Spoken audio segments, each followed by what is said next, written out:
దేశవ్యాప్తంగా సార్వత్రిక ఎన్నికల సందడి నెలకొంది. రాజకీయ పార్టీలు ప్రత్యర్థులపై పైచేయి సాధించేందుకు తీవ్రంగా ప్రయత్నిస్తున్నారు.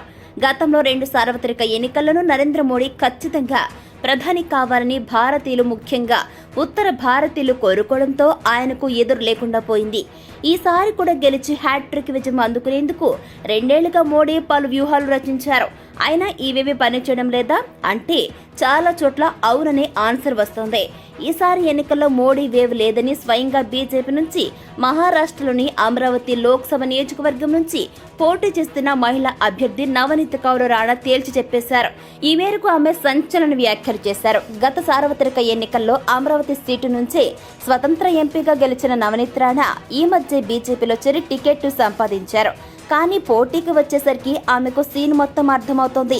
తాము ఎన్నికలకు గ్రామ పంచాయతీ ఎన్నికల మాదిరిగానే పోరాడాలని నవనీత్ కౌర్ తెలిపారు. మధ్యాహ్నం 12 గంటల వరకు ఓటర్లందరినీ కూడా బూత్కు తీసుకువచ్చి ఓటు వేయమని చెప్పాల్సి వస్తుందన్నారు. మోదీ వేవ్ ఉందన్న భ్రమలో ఉండకండని పార్టీ నేతలకు, కార్యకర్తలకు నవనీత్ కౌర్ సూచించారు. గతంలో తాను మోడీ పవనాలు వీచినా సరే తాను స్వతంత్ర ఎంపీగా గెలిచిన విషయాన్ని ఆమె గుర్తు చేస్తూ ఈసారి ఎంత కష్టపడాలో ఆమె తెలిపారు.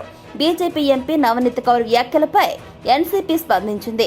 రాణా ఏం మాట్లాడినా అది వాస్తవమని, అది ఆమెకు తెలుసని ఎన్సీపీ అధికార ప్రతినిధి మహేష్ తపసే తెలిపారు.